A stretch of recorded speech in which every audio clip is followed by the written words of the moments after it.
শ্রদ্ধা ও ভালোবাসায় শেষ বিদায় নিলেন লালন সম্রাজ্ঞী ফরিদা পারভীন।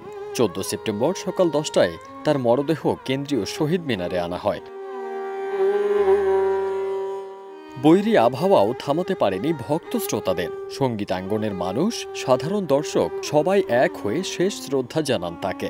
পরিবারের সদস্য থেকে সহশিল্পী সবার চোখে ছিল অশ্রু আর কণ্ঠে শোকের প্রতিধ্বনি। সারা জীবন বেঁচে থাকবেন লালন সাইজির গানের মধ্যেই।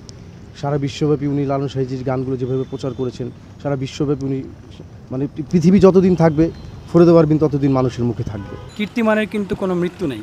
ওনারা বেঁচে থাকেন ওনাদের কর্মে, আর সেই কর্মকেই ধারণ করেন হচ্ছে তাদের রেখে যাওয়া শিষ্য ছাত্রছাত্রী। ওনার অনেক দিক নির্দেশনা ছিলেন এবং বিশেষ করে গানকে নিয়ে উনি যেভাবে ভাবতেন সব কিছুর ঊর্ধ্বে ওনার গানটা করতে হবে। 13 সেপ্টেম্বর রাত 10:15 বরেণ্য লোকসঙ্গীত শিল্পী ফরিদা পারভীন রাজধানীর একটি বেসরকারি হাসপাতালে চিকিৎসাধীন অবস্থায় মৃত্যুবরণ করেন। মৃত্যুকালে তার বয়স হয়েছিল 73 বছর। শ্রদ্ধা নিবেদনের পর বেলা 12টায় জানাজার জন্য মরদেহ নিয়ে যাওয়া হয় ঢাকা বিশ্ববিদ্যালয় কেন্দ্রীয় মসজিদে। এরপর তার শেষ ইচ্ছা অনুযায়ী বাবা মায়ের কবরের পাশে দাফন করার জন্য তার মরদেহ কুষ্টিয়ায় নিয়ে যাওয়া হয়। বরেণ্য এই শিল্পী দীর্ঘদিন ধরে কিডনি জটিলতায় ভুগছিলেন। সপ্তাহে 2 দিন ডায়ালাইসিস করলেও শেষ পর্যন্ত চিকিৎসকের সব চেষ্টাকে ব্যর্থ করে তিনি বিদায় নিয়েছেন।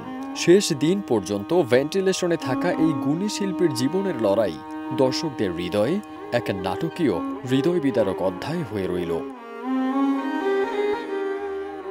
কিংবদন্তি শিল্পী ফরিদা পারভীন 1954 সালের 31 ডিসেম্বর নাটোরের সিংড়া থানায় জন্মগ্রহণ করেন। 1968 সালে 14 বছর বয়সে তার পেশাদার সঙ্গীত জীবন শুরু হয়।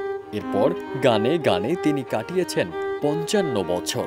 খাঁচার ভিতর অচিন পাখি কিংবা বাড়ির কাছে আরশিনগরের মতো লালন সাঁইয়ের জনপ্রিয় গান তার কণ্ঠে মানুষের হৃদয় ছুঁয়েছে।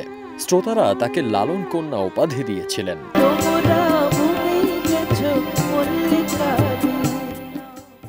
নজরুল সঙ্গীত ও আধুনিক গান দিয়ে তার সঙ্গীত জীবন শুরু হলেও জীবনের অধিকাংশ সময় তিনি লালন সাঁইয়ের গান গেয়ে কাটিয়েছেন। ফরিদা পারভীনের চলে যাওয়া শুধু সঙ্গীতাঙ্গনের নয়, পুরো দেশের সাংস্কৃতিক পরিমণ্ডলের এক বিশাল অপূরণীয় ক্ষতি বলে মনে করছেন তার ভক্ত অনুরাগীরা।